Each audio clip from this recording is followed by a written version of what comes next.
Good morning. My name is Paul Reville. I'm a professor here, and I teach courses in leadership and politics and policy of education reform.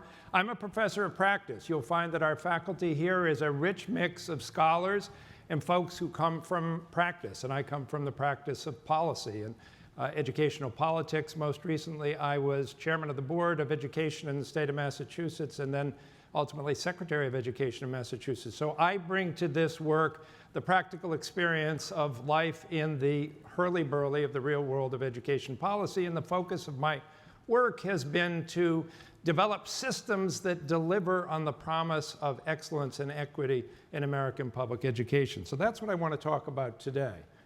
My focus is going to be on the topic of social mobility. For a long time, Americans have believed deeply in the idea that schools are our way to create an equitable society, that schools are the pathway to social mobility, to creating a meritocracy, to an equal opportunity society. And yet, the evidence suggests we've never come close to realizing that dream. And in fact, social mobility in recent years is diminishing, as we'll soon see. So the question I raise is, can schools, as we think about them, actually restore social mobility? And here's the background against which schools are going to operate. I'm going to move quickly through some slides. So right now, we have huge and growing income inequality. The richest 0.1% take in 188 times as much as the bottom 90%. It isn't just about income, though. It's about wealth. Here's just one small tidbit. In the city of Boston, blacks in Boston have a median net worth of $8, while whites have a median net worth of $247,000. If you want to look at social mobility and how it's declined from the birth year 1940 to the birth year 1985, you've got a diminishment of about 40%. Now you only have a 50% chance in this society of being able to earn more than your parents earned when they went to the open labor market. So we've got factors of inequality growing around education, and yet we still persist in this dream that Horace Mann, the first Secretary of Education, and really the founder of modern public education, described in the 19th century, that schools would be the great balance wheel of society. They would be the pathway to equity that I spoke about earlier. And we've honed in on that dream and built a system with the hope that that system would achieve that result. 36 years ago, a report came out called The Nation at Risk, and The Nation at Risk told us that our education system in the United States was woefully behind. This triggered a reform era in Massachusetts public schools that's now gone on roughly 3 decades or more. The theory was, let's get schools right, that the reason that the model that Horace Mann had in mind wasn't working was that the schools weren't working as well as they should have. And if we could get schools right, we could reform schools and improve schools, it would be great for individuals and great for society. Well, we applied a whole bunch of different strategies. Many of you who have been practitioners have been consumers and or victims of these strategies. We've had standards, which was an equity strategy to have high expectations of all students. We measure progress through assessments. We'd provide help and assistance through an accountability scheme. We'd use data more than we ever had before. For the first time, we'd regard teaching as a craft that can be developed rather than something that you're inherently born with. We'd inject choice into a fundamentally monopolistic system, and we concentrate on turning around chronically underperforming schools. Yet when all's said and done, we come up with this kind of result, this kind of evidence. On the vertical scale, you have student achievement from 3 years ahead to 3 years behind. On the horizontal, from the left side, as you face it, poorer communities, to the right side, wealthier communities. Each lavender dot is one of our 14,500 school districts adjusted for size. And what you see here is a straight iron law correlation between socioeconomic status and educational achievement and attainment. This is not what America was supposed to be about. This is not all means all. Now, we know demographics is not destiny for any individual. There are plenty of individuals, including, I suspect, many in this room, who triumph over the odds of the macro data. But on the whole, this is what the data shows us our system is producing.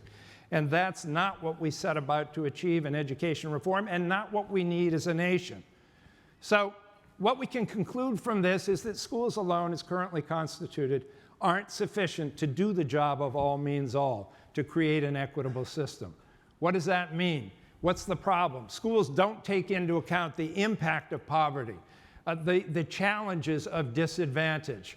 We tend to ignore those or avoid them. There isn't enough time in schools. Students spend only 20% of their waking hours in school, 80% of their waking hours between kindergarten and grade 12 outside of school. We've got a large unresponsive bureaucracy. We've got a factory model designed in the early 20th century that confuses equality with equity. Equity is giving everybody what they need. Equality is giving the same thing to everybody. And as you can see here, it doesn't solve the problem to simply give everybody the same thing. You need a system that will adjust to individual needs. Never before has social capital, the norms, the family you've been born into, the connections you have, been so instrumental in controlling your access to opportunity, which in turn gives you the chance to develop human capital and sell that on the open market, which is why we see these differences in wealth that we talked about earlier. So in short, we're still a nation at risk, very much at risk 36 years after this original report. And we need a new vision. And that's the heart of the work that I think is most important to do, to think about the larger ecosystem, not just about improving schools, but what do we do to improve that ecosystem so every child every day can come to school ready to learn. So we need to build a cradle-to-career longitudinal pipeline with our mainstream systems of early childhood, K-12, and higher education considerably strengthened, but wrap around them the kinds of supports and opportunities that those of us who have privilege routinely provide to our own children. We need to build that architecture, and the design principle needs to be meet children where they are in early childhood and give them what they need inside and outside of school in order to be successful. We need a new social compact. It isn't enough for us as a society or for our communities to give children just an adequate public school system. We need to shape a whole ecosystem around them, much as those of us who have privilege as parents do for our own children, to guarantee their success. So the good news is lots of organizations are doing this. Everybody from the Harlem Children's Zone to Strive Together to Berea College, all kinds of organizations doing it. A colleague and I have recently documented this work in a book called Broader, Bolder, Better: How Schools and Communities Help Students Overcome the Disadvantages of Poverty. It's good work. It's happening in spots, in islands, but we haven't built systems yet. And that's what we need to do. And I run something here, which I founded at the Ed School called the Education Redesign Lab. And through working on movement building, field work in 8 cities around the country that we're deeply involved in, and research, we hope to change the paradigm, change the conversation on what it will take to get to all means all in our society. So Abraham Lincoln thought this was the most important topic in his era. In our era, I can't think of a more important topic than thinking about what will it take to provide the foundation for each and every child to move towards success, and how we build around schools, build around students, build around our families, the systems of opportunity and support that will make it truly possible for us to deliver on the promise of all means all. And I look forward to working with all of you on that.